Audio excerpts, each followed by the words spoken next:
Welcome to the Can Innovate podcast, the first ever podcast designed to showcase Canadian thought leadership.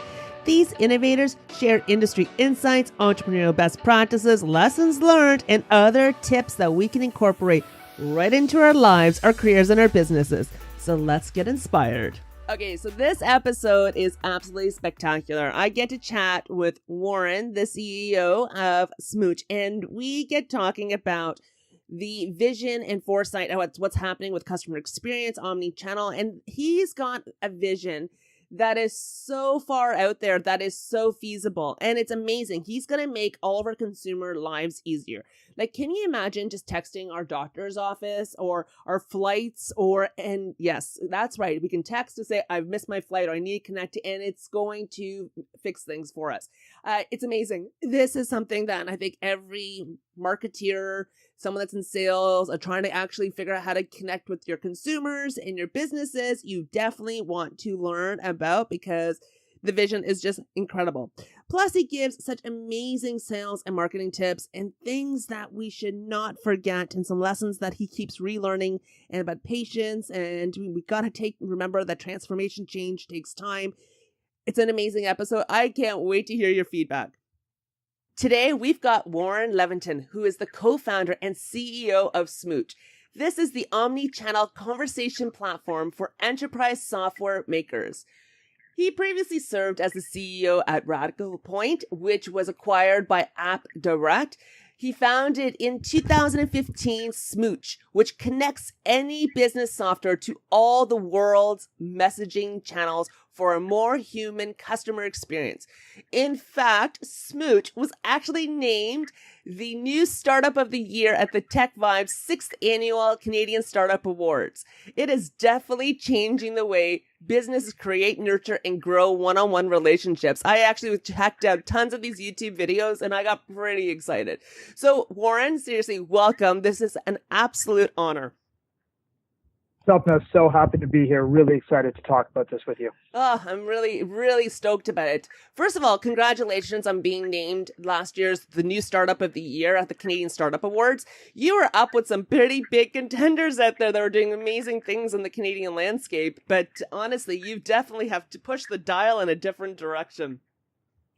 Yeah, I appreciate that. I mean, it's great when you have a chance to innovate and create new experiences in the market. But and the recognition, from people like Tech Vibes, and now also we were named CIX top 20 company in Canada, is all fantastic. But the truth is, we've got way more ahead of us than we've already accomplished. So we stay focused on the future and how we can continue, to improve and just, penetrate the market with our products and deliver. You'll hear a lot about better customer experiences. That's what it's all about. I can't wait to dive deep into this. But first of all, we got to talk about the name. Where did the name Smooch come from? Because I think it's the most adorable name. Oh, thank you. Yeah, so you get a lot of different reactions to it. But us Smoochies, we do love our name. And at the end of the day, it is about building humanity between customers and brands. And so some people might think that like a brand smooching with a customer is a little bit too far. But we think about it in the very sort of the business intimate way, so you hear this term customer intimacy and getting to know your customers and being very personal with them. We think of it in a very PG way, but it is meant to be the building of an emotional connection between consumers and brands, which we think is how brands need to develop and grow into the future. So that's really interesting because, we hear so much about the whole omni-channel customer experience, intimacy, and all those pieces. But then there's also all those, bots that have been out there for so long. So how does Smooch how are they a little bit more different than the traditional bots out there? So Smooch actually is not a bot platform. Oh, we do work. Yeah, no, it's interesting. It's people think about messaging and they think about artificial intelligence and they automatically get to bots. But actually, we have a lot of bot platforms as customers, and we have a lot of brands that integrate bots with our platforms. But we think about ourselves as a little bit of like an infrastructure player. We're building new channels of communications and new abilities for consumers to communicate with brands. And on top of that, they can either layer on their live human agents or bots to bring in automation. And we think it's really important to find that right balance, because you don't want sort of these new digital channels to turn into sort of the crappy IVRs of the past, where you feel stuck and you're sort of now typing into your phone, human or agent, get me someone live. But you'll hear more. Smooch is really about the connections between brands and where consumers are. And again, you can layer bots on top of that. So that's really cool, because it was really interesting when I was looking around and doing my interview prep notes that I saw a couple of really cool thought leadership pieces you guys did. And you gave a really nice example about, how you guys can smooch or smoochies can order coffee in a different kind of experienced way. Would you be able to kind of walk us through an example, like ordering coffee, instead of using the normal traditional bots? How would it feel? Yeah, so sure. So we think that the first thing is, it's really hard for brands today to compete on their product, right? Products are getting so commoditized. You have so many different options, so many choices, and all products are starting to look the same, right? And feel the same. So how do consumers make choices? Is they ultimately are making choices based on the experience of acquiring that product, using that product, and engaging with a brand.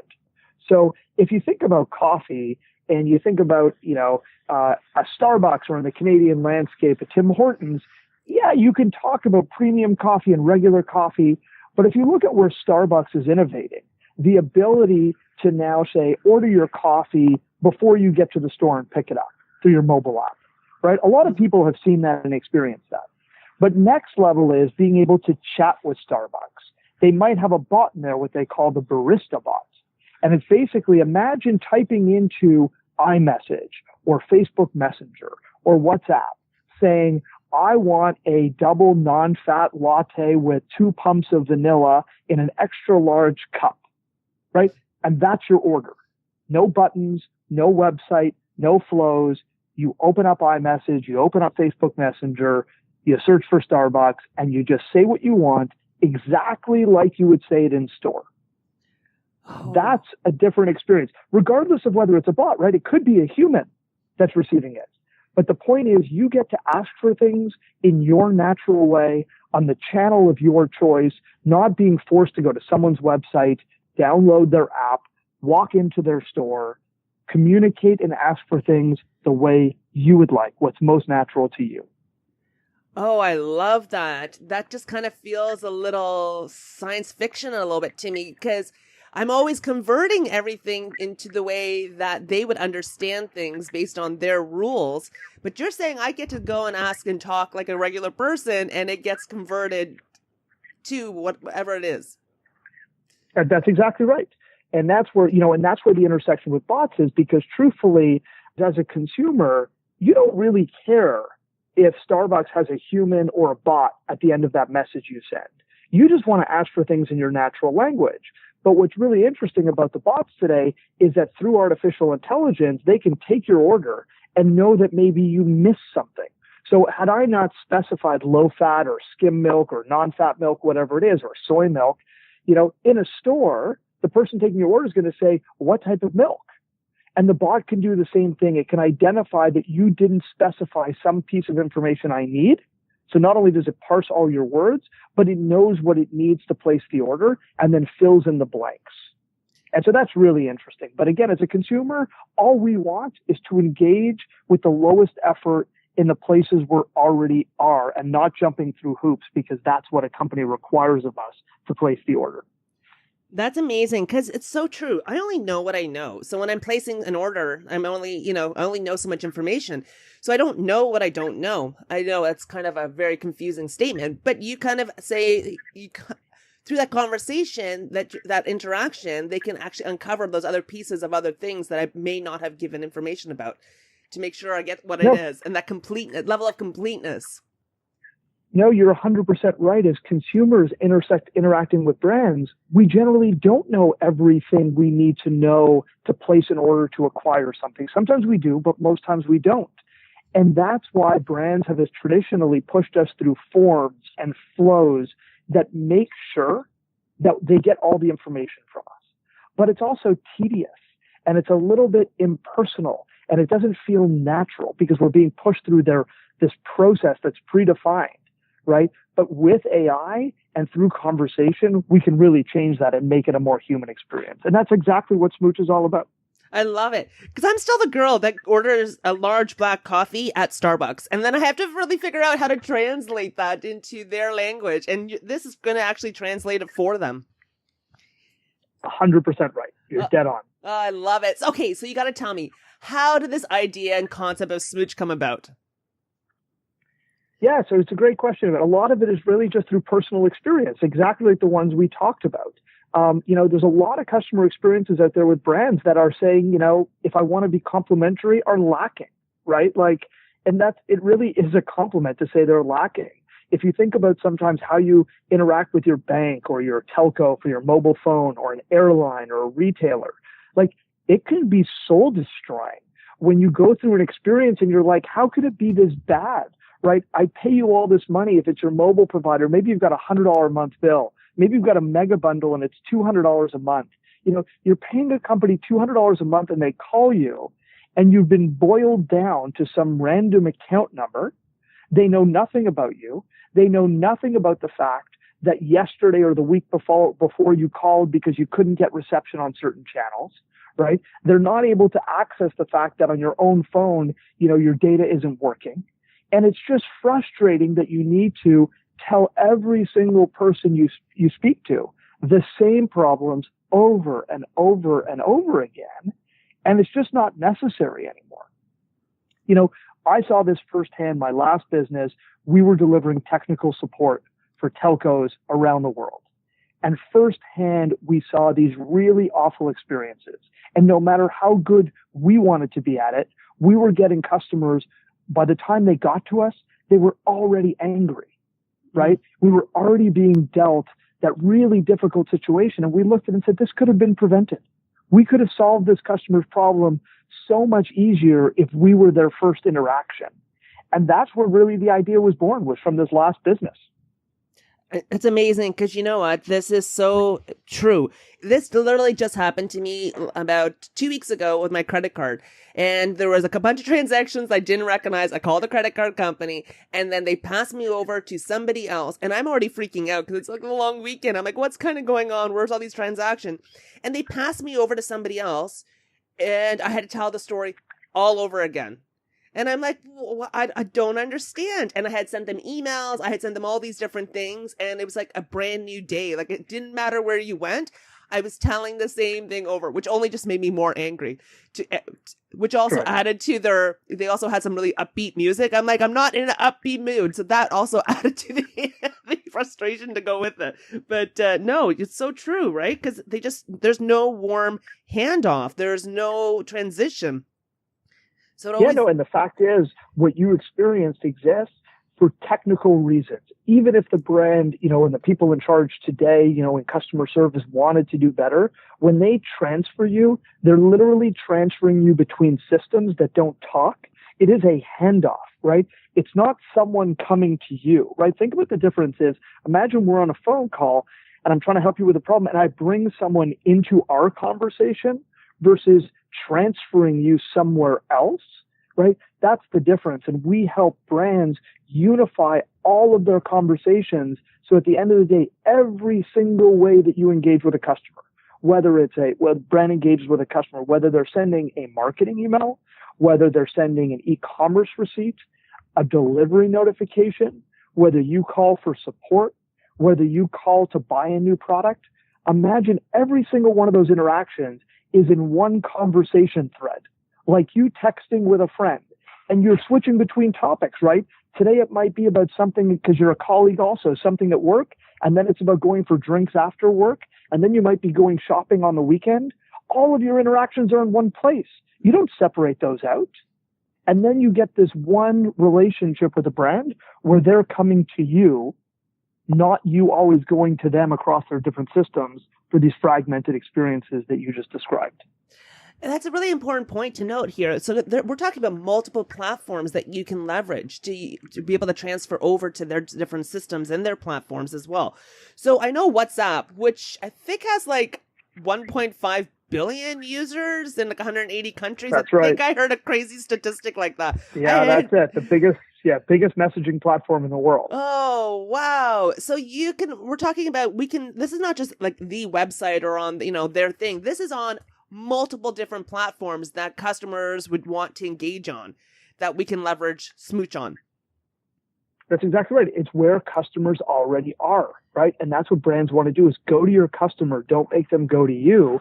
And that's why WhatsApp, who just launched their enterprise product for big brands, and Smooch was an early, sort of early access partner, an early solution provider for that business, is, now brands can reach 1.5 billion users around the world on this platform. It's incredible. It's awesome. I can't wait to use this. I can't wait for other companies that I use to start using this, because it makes my life easier. I can actually just copy and paste my Christmas wish list into their platforms. That's right. Exactly. Oh, I love this. I love this. Okay, so what excites you most about this industry regarding omni-channel customer experience? I mean, you've just changed the way we look at things. Like, you're going to be making these experiences really bespoke to each and every individual. It's amazing. No, and so I think you've almost given the answer, right? It's that ability to bring this humanity, this truly personalized one-to-one engagement between brands and customers. So I think about things that, you go on your phone, and whether it's an iPhone or Android, and you search up a business. Let's say it's a restaurant and you want to call and make a reservation. So what's your path? Some people might go right to OpenTable. Some people are just going to search up the restaurant, and they're going to get that rich card, and there's going to be a phone button they can click to call. There's going to be a website button they can click there. There might even be a link to make a reservation, right? But now in the future, every time you get that business card, you're going to see a little chat button for every single business in the world. iMessage is opening up to businesses. They call it Apple Business Chat. Google has their own products coming up, and it's all going to be discoverable through their maps, through their search, through Siri, through Google Assistant. And one of the options presented to you is going to be chat. And so now you're able to just text the restaurant and say, hey, can I get a reservation for 4 at 7 tonight? Mm-hmm. And they'll just reply. Or it might be your hairdresser. It might be your dentist. It might be contacting Walmart.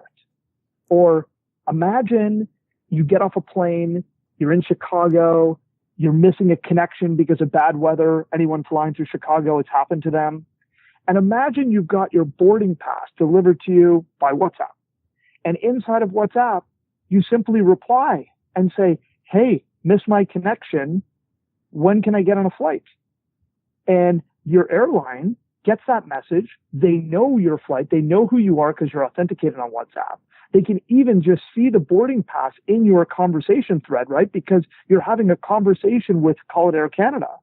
And they know what plane you just got off of. They don't need to ask you all this background information. And they can simply say, next flight is at 2. I've got you booked. Would you prefer an aisle or a window seat? Like, that's transformative.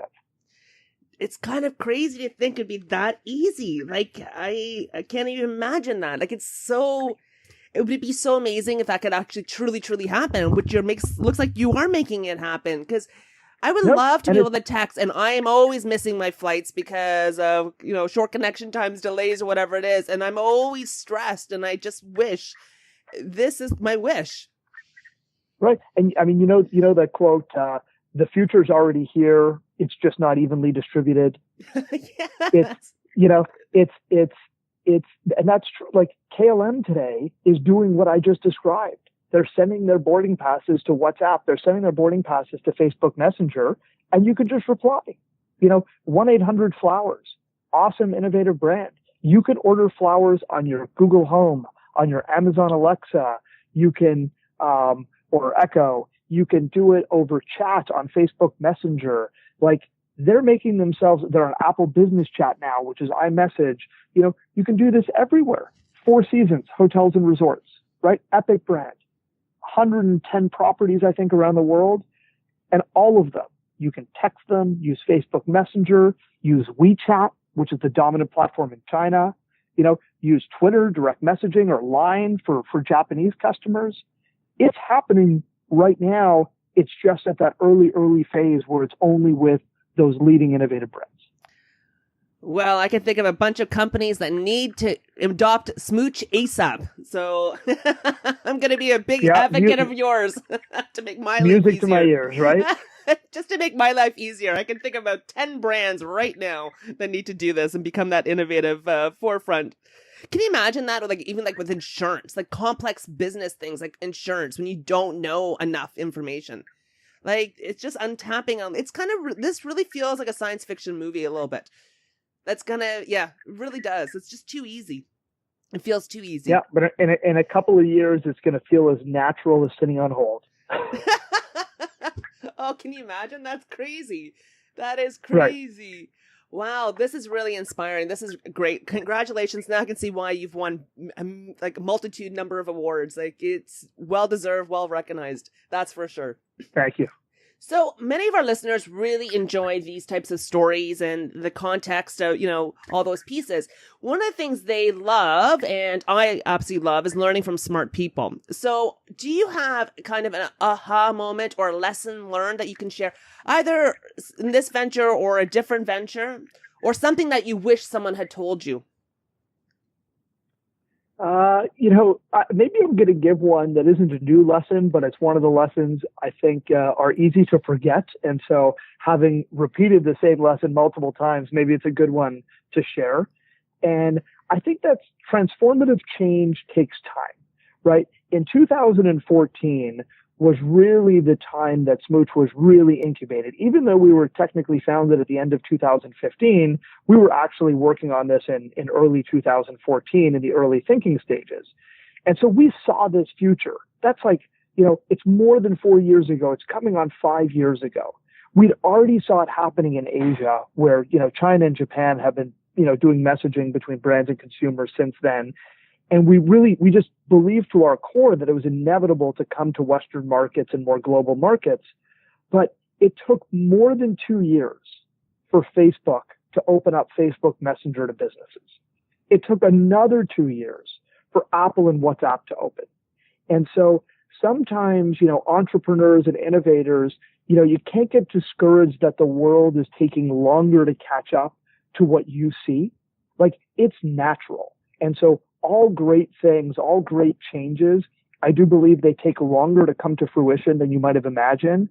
But the other side of it is they tend to also be bigger than you ever imagined. Like, I never imagined the market developing the way it is now, where it's literally every single brand on the planet is going to be messaging. It's now inevitable, but it took a lot longer to get here than I would have thought also. Those are wise words. That's so true. Transformative change does take time, and we got to be a little bit patient for the rest of the different areas to get caught up with us. It's a good pulse point. That's for sure. Oh, I love that. So sales and marketing are also an area that people struggle with. Do you think you could share that maybe a sales or a marketing tip? Sales and marketing tips. My number one is make sure you're focused on your customers' problems, not your solution. We tend to be so passionate about the things we build, the solutions we create. And yes, we did so with a customer problem in mind.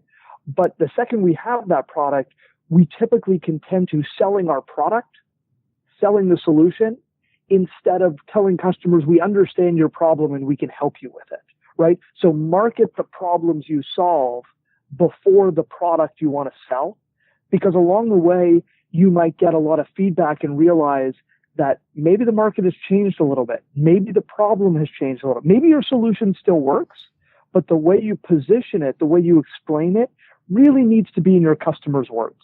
So that would be my number one tip, is really focus on your customer's problems, not your solution. I love that. And position it in your customer's words. I think that's the hard part, isn't it?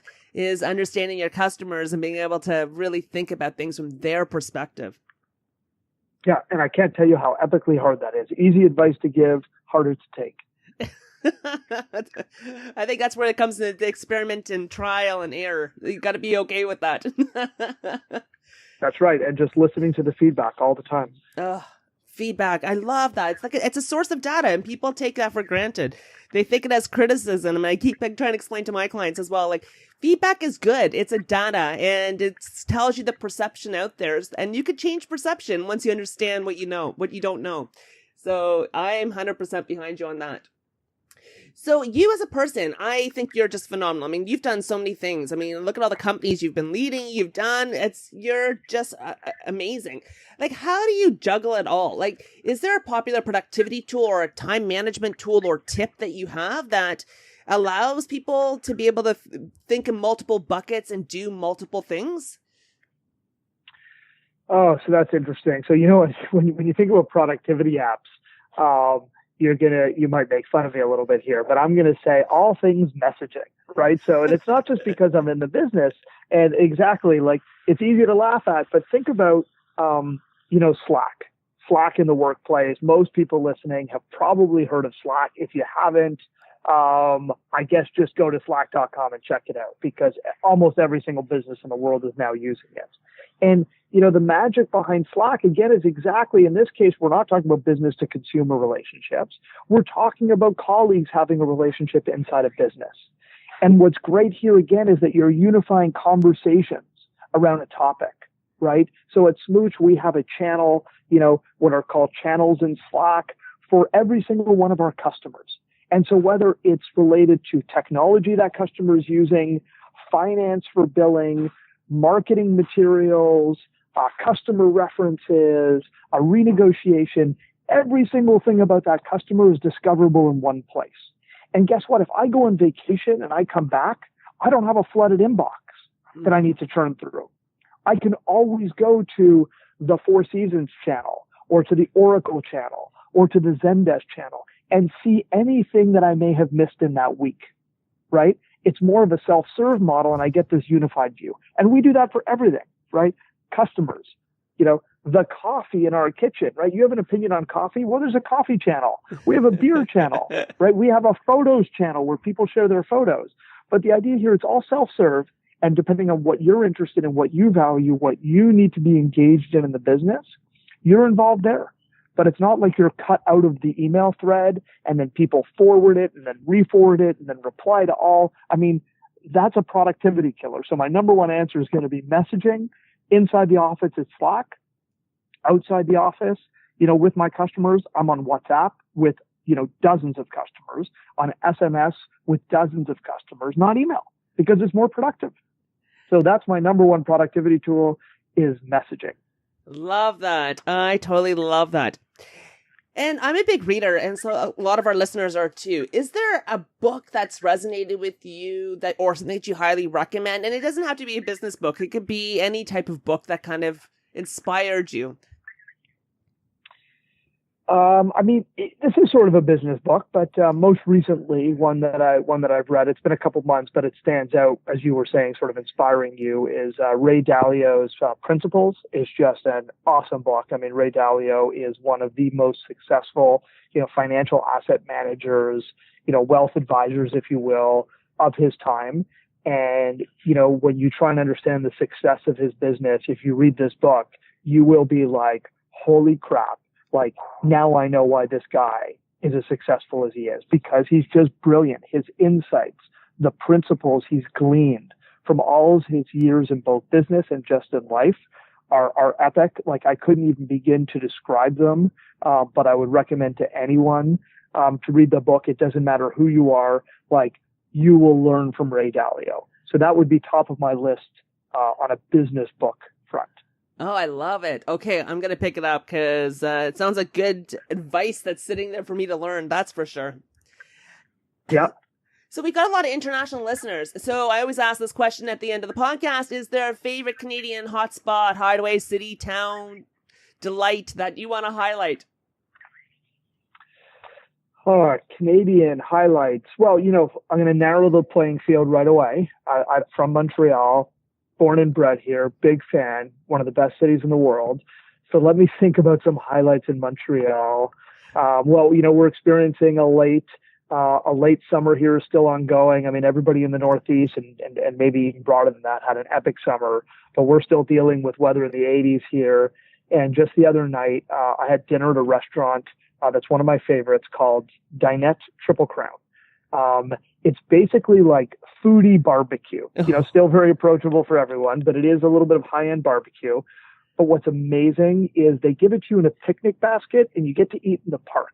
Oh. And it's like, it is so much fun to eat barbecue in that way. The food is as good as it gets, but even better is that customer experience, that eating experience of they give you a red and white checkered tablecloth, a real the wooden sort of woven picnic basket. They give you all your drinks, they give you all your food and utensils. You can sit out there, have drinks in the park. I mean, it's amazing. So on the food front, if there's one place you go to, I think it's one of the best experiences in Montreal for food.